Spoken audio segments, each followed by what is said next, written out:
1-3 stint as a starter. Rookie Dylan Gabriel is 1-3. Many in Cleveland are wondering if Shedeur Sanders now deserves his own shot. Well, today, Kevin Stefanski was asked by Mary Kay Cabot whether he's considering the possibility of playing Shedeur. His response, "The focus is where we are right now, Mary Kay. That's not my focus."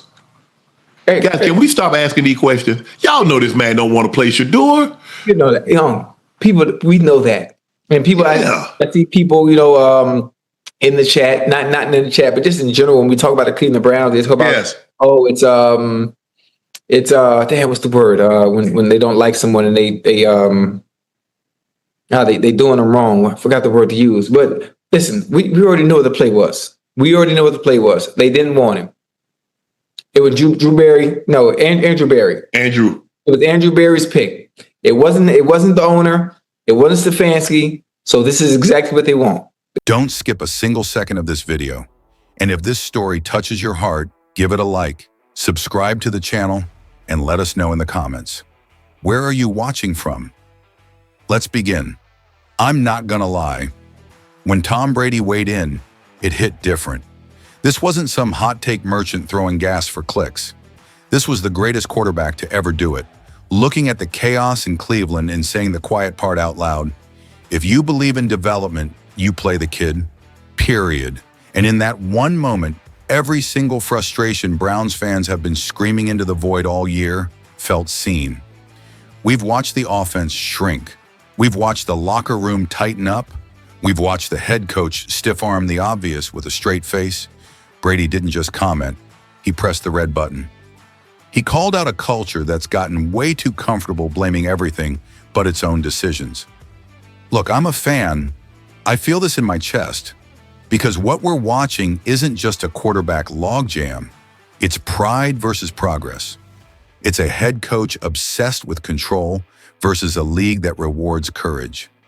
Brady's message is simple, it's old school, and it's undefeated. Let your young guys cook. Let them learn at full speed.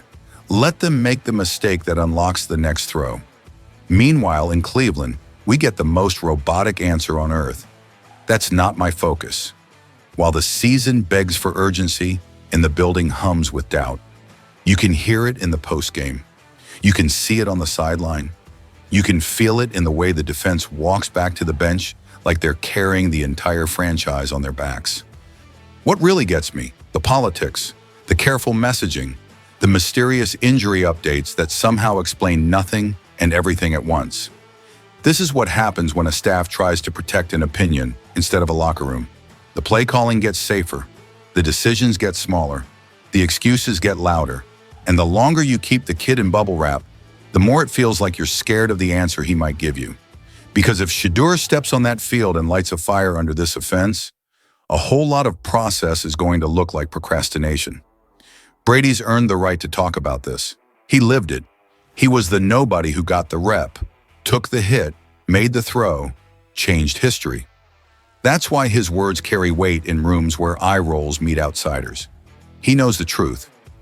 Development is contact sport, not a seminar. You don't protect the future by hiding it from the present. You protect the future by letting it fight for its life on Sunday and come back on Monday with tape, bruises, and answers. And here's the part the cameras miss. Silence tells the story. Shedeur isn't out here throwing grenades. No long rants, no cheap shots, just that calm posture. Warm-ups, headset, eyes on the field. Like a storm sitting over the lake, dark and patient. Fans feel that. Teammates feel that. The entire league recognizes it. It's the quiet swagger of someone who knows exactly what happens when the door finally opens. So yeah, Brady lit the fuse. But the explosion? That's up to Cleveland. Up to a coach who can either evolve or get swallowed by the same caution he mistakes for wisdom. Because this isn't just about one rookie quarterback. This is about a franchise deciding who it wants to be. And if you're listening closely, the crowd has already made its choice. Now the question is whether the building will too, and what it means for everyone else on that depth chart when the storm finally moves inland. You ever get that gut feeling that something behind the scenes just isn't adding up? That's exactly what this whole Shedeur Sanders situation feels like. From day one, It's looked less like a quarterback battle and more like a quiet internal war. You can see it in how the coaching staff talks about him. You can feel it in how the media questions keep getting dodged. And you can almost hear it in Stefanski's tone.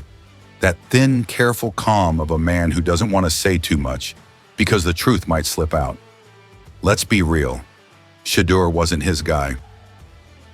That's where all of this starts. The reports have been out there for weeks.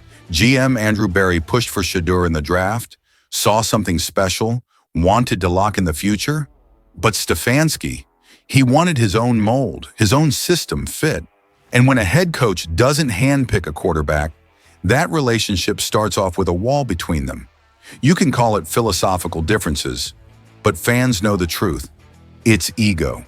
It's about control. Because if the GM's guy succeeds, the coach looks like a passenger. And in this league, no head coach wants to look replaceable. We've seen this story before.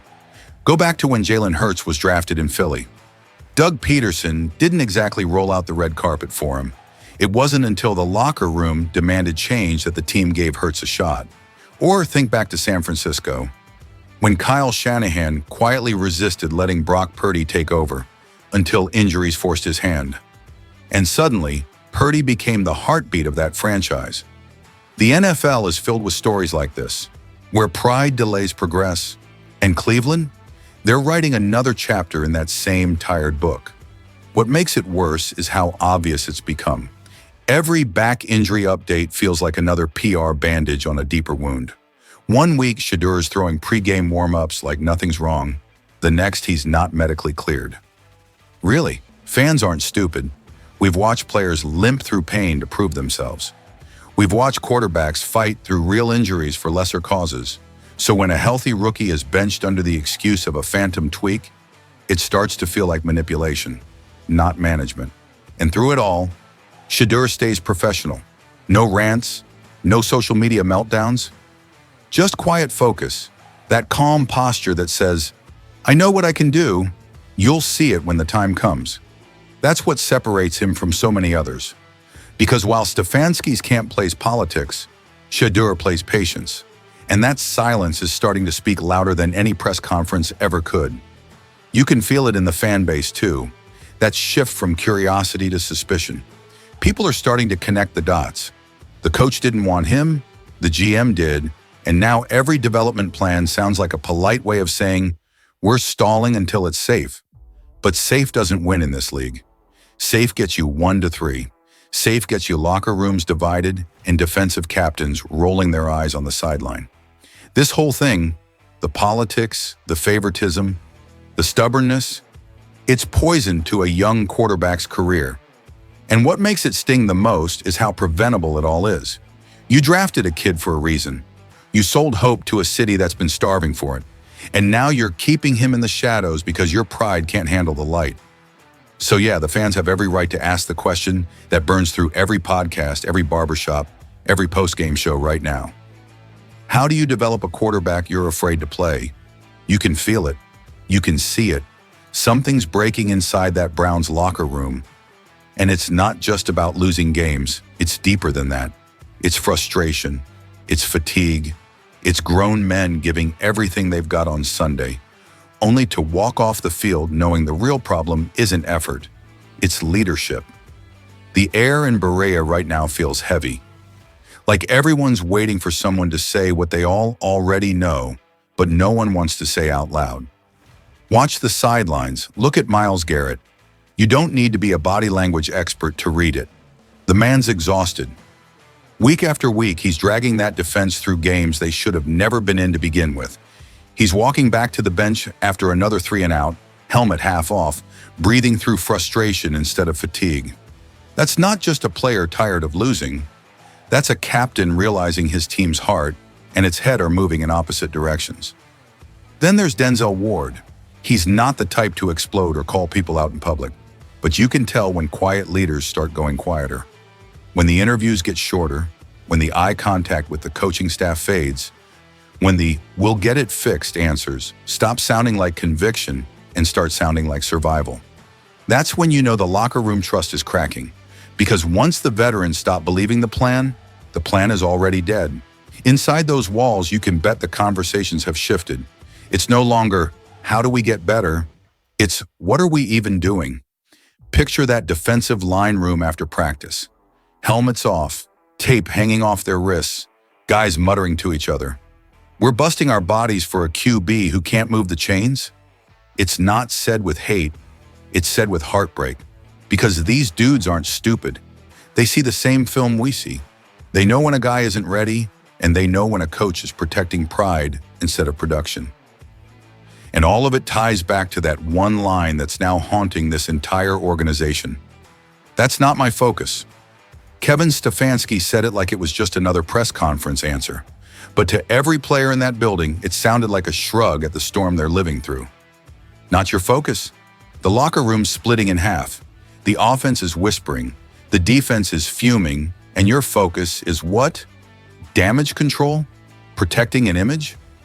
Every time that quote gets replayed on sports radio or social media, it hits harder. Because the guys wearing the orange and brown know exactly what it means. If the coach isn't focused on fixing this, then who is? There's this tension that builds in a losing locker room, an invisible hum. It starts as side eyes and sighs during team meetings. Then it turns into cold silence in the cafeteria. Then one day, somebody finally says it out loud. Maybe it's a vet in the defensive room. Maybe it's a practice field moment. But when that first spark hits, the cracks widen fast. And Cleveland, man, Cleveland's getting close. You can feel it in the way players walk off the field, in the way the reporters linger a little longer, sensing something's brewing. Every locker room has a breaking point. And if you've been watching the Browns closely, Cleveland's might already be here. Here's the thing about chaos. Most players run from it. Shedeur Sanders was built in it. Pressure doesn't scare him. It's the air he breathes. From the moment he walked into college football, the cameras were already on. The critics, the doubters, the comparisons. They all came with the Sanders name. Every throw he made was dissected, every mistake magnified, every success labeled as because of his dad. But here's the truth people keep missing. Shedeur didn't inherit fame. He inherited fire. He learned how to stay calm while the world around him burned. And that's exactly what Cleveland needs right now.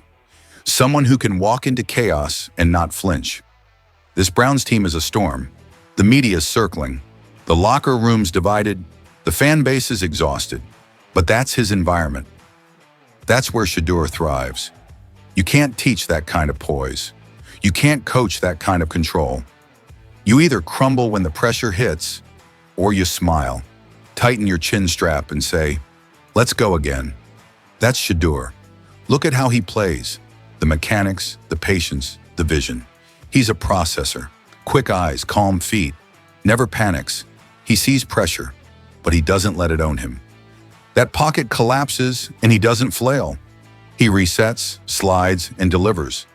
And tell me, when's the last time you saw that in a Browns uniform? When's the last time you saw confidence in the huddle that didn't feel forced? Shedeur gives you that, not because he's loud, but because he's steady. That's leadership that doesn't need a speech. It just needs a snap count. Now imagine this offense under him. Picture it. Amari Cooper on a go route. Deep, isolated, ready to cook. Jerry Jeudy working that middle. Crisp routes, breaking corners in half. David Njoku leaking out after the fake, waiting for that perfectly timed bullet across the seam. And behind center, a quarterback who actually trusts his arm enough to make those throws.